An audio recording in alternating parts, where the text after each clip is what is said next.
She was ranked outside the top 800 players on the entire planet, a number so low it barely registers on the professional radar. Just 2 years ago, she couldn't even scrape her way into the main draw of tournaments that nobody watches and nobody talks about. So how in the name of everything sacred in this sport did she just walk onto a court in Toronto and absolutely dismantle a reigning Wimbledon champion in straight sets? And waiting on the other side of the net is a 21-year-old phenom who, only 9 days ago, didn't even have a single WTA title to her name. Now she's a top 20 player with a shiny new trophy, an entire nation rallying behind her, and a target on her back the size of a continent. Something is about to break in Toronto, and you need to understand why tennis insiders are calling this the most dangerous third-round match of the entire season and why almost nobody saw this collision coming.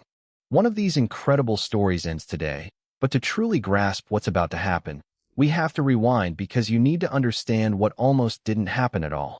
Picture an operating room back in 2024 where a surgeon's hands are deep inside the elbow of a player whose entire career is built on touch, on feel, and on the kind of delicate racket work that can't be muscled but only felt. That player is Katie Boulter, and when she wakes up from that surgery, she doesn't wake up to headlines or sympathy tweets or viral moments. She wakes up to absolute silence. There are no cameras, no crowd noise, just the grueling reality of rehab and doubt, and a ranking number that keeps sliding further away from her like sand slipping through fingers. By November of that year, she is sitting at world number 817. Let that number sink in for a second because 817 isn't just a slump. It is a career flatlining in real time. She is playing on courts with no stands, no commentary, and sometimes no more than a handful of strangers watching from the sidelines. But here is the part that should stop you cold. She keeps showing up anyway. Match after match, loss after loss, she is slowly and painfully climbing back one ranking point at a time, like someone crawling out of a dark hole using nothing but their fingernails. Now freeze that image because we are about to cut to something completely different, a world away in tone, but somehow connected by the same tournament, in the same week, in the same inevitable collision course. In Spain, at an academy built by one of the greatest champions the sport has ever produced, a young left-handed girl from the Philippines is being hammered into a weapon. Her game features heavy topspin, relentless footwork, and a forehand that doesn't just hit the ball but buries it. That's Alexila, and if you think her rise has been some overnight fairy tale, you need to think again, because fairy tales don't usually include a ranking of 140 in the world and a wildcard entry that could have easily ended in humiliation. Instead, it ended in a stunning run to the semifinals of a major tournament, knocking out players with twice her experience along the way. That was the exact moment the locker room stopped whispering, "Watch out for her," and started saying she's already here. But here is where the story gets complicated because it wasn't a straight line up from there. Her ranking dipped, doubt crept in, and then just days ago on August 3rd, 2026, she did something no player from her country has ever done before. She became world number 20, the highest-ranked Filipino in the history of the sport, the first to crack the top 30, and the first to reach the fourth round of a major on a surface that isn't even supposed to suit her game. Then, barely a week before Toronto, she won her first WTA title outright, tearing through a field in Washington like she had been doing it her whole career. She has won 9 of her last 10 matches and carries a 6-match win streak that is still alive right now. She should be feeling untouchable, but that is exactly the problem because untouchable is a feeling, not a fact, and facts have a nasty way of humbling people at the worst possible moment. This is where the two timelines finally slam into each other in the same tournament during the same week, with two completely different emotional temperatures. You have one player riding the absolute highest high of her career, and another player who 18 months ago thought her career might already be over. Now they are both standing in the same draw, both one win away from the round of 16, and both carrying stories heavy enough to crush a lesser competitor. But before we get to the match itself, you need to see what Katie just did because it changes everything about how you should be watching this showdown. 2 rounds ago, she walked onto the court against the newly crowned Wimbledon champion who was ranked 7th in the world and fresh off the biggest win of her career. This was the kind of opponent that is supposed to end a comeback story quietly and mercifully before it gets too much attention. Instead, Something strange happened because Katie didn't try to out-hit her or match power with power, which everyone in the building expected would be a slaughter in the wrong direction.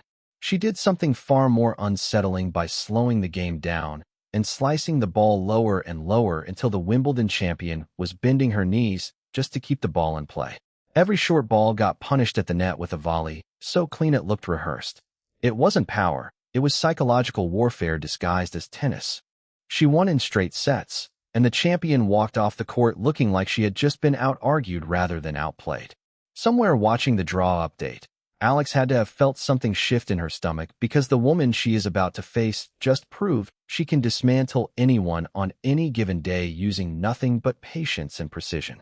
This isn't just two good players meeting in a random round. This is a collision of opposite philosophies, and the way this match unfolds is going to come down to a battle you can't fully see just by watching the scoreboard. Alex is left-handed and Katie is right-handed, which alone changes the geometry of every single rally. Alex's heavy cross-court forehand, the one that has demolished so many opponents this year, lands directly into the side of the court where Katie doesn't hit a normal two-handed backhand at all because she slices it. This means instead of trading power for power, we are about to watch a looping heavy topspin forehand collide over and over again with a skidding low deceptive slice. These are two completely different physics equations happening on the same patch of hard court. Alex wants that ball sitting up around her shoulder where she can rip through it with everything she has, while Katie wants it dying low and forcing Alex to hit upward and off balance into a shot that might land just a few inches short.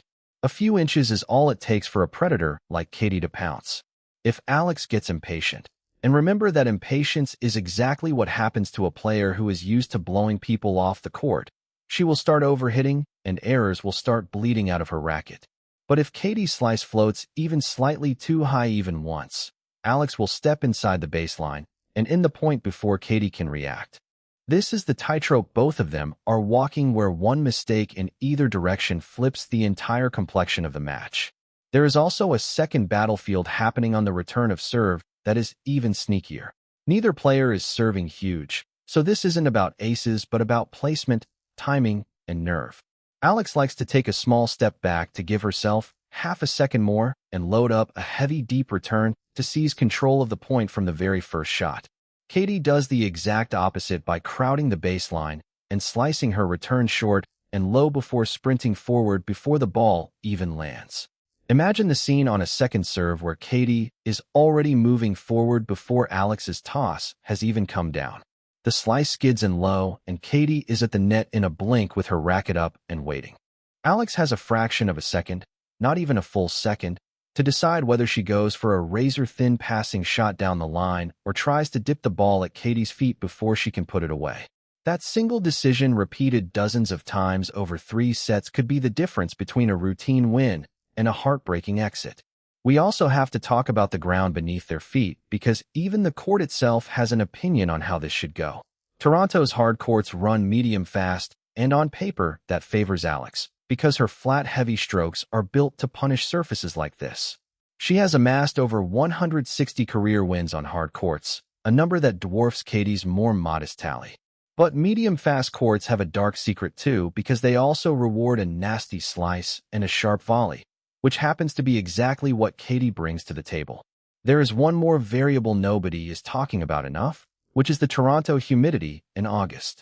As the match wears on, the balls get heavier and slower and harder to put away, leading to longer rallies and more physical grinding. If this turns into a war of attrition, you have to wonder who has more left in the tank between a 21-year-old riding the high of youth and momentum or a fighter who has already survived one career-threatening injury and a brutal 18-month comeback. That is not a small question. That might be the question.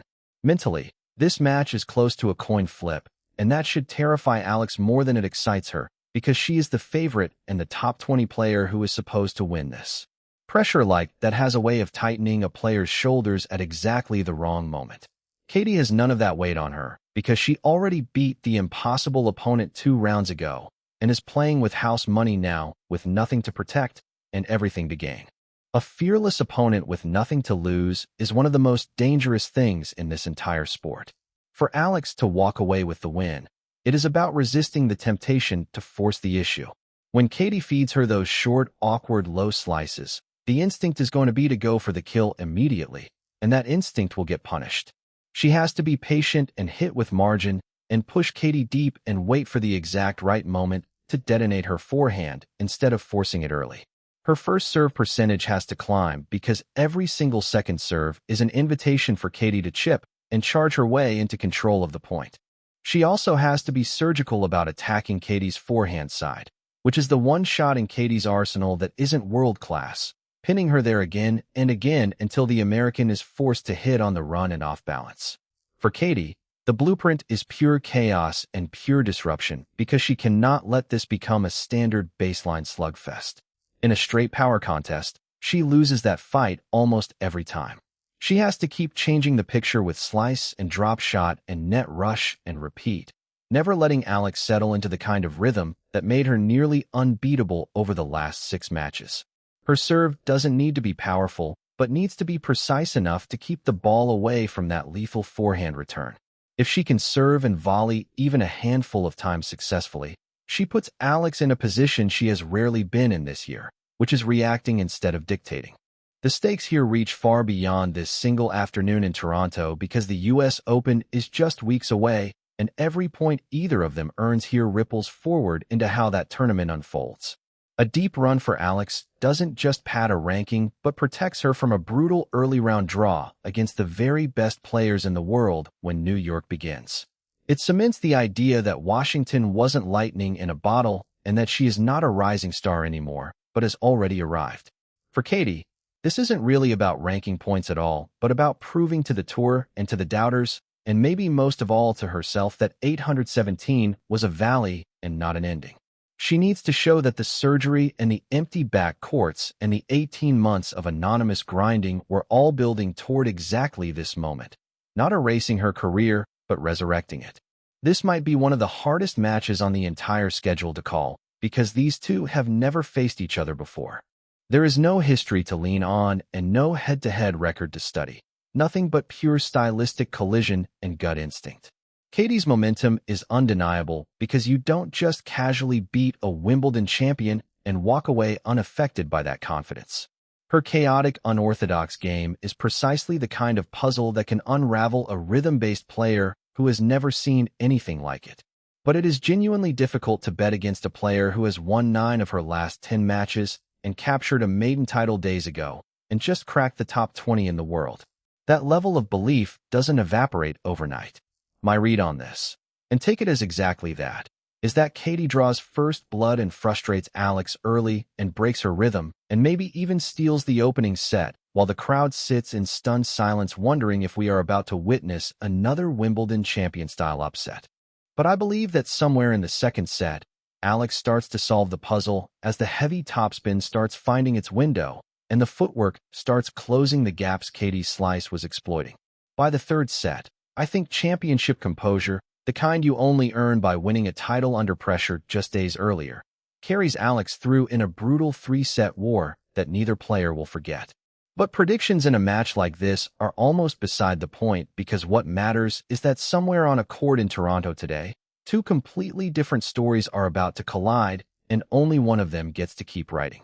It is a meteoric rise against a resurrection from the brink, and a player with everything to prove against a player with everything to reclaim.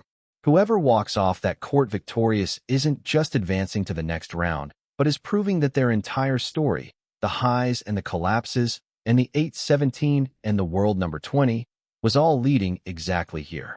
So now it is your turn to tell me who you have winning this one between the phenom chasing history and the comeback story chasing redemption. Drop your prediction below because I promise you that whichever way this goes, we are going to be talking about this match for a long, long time.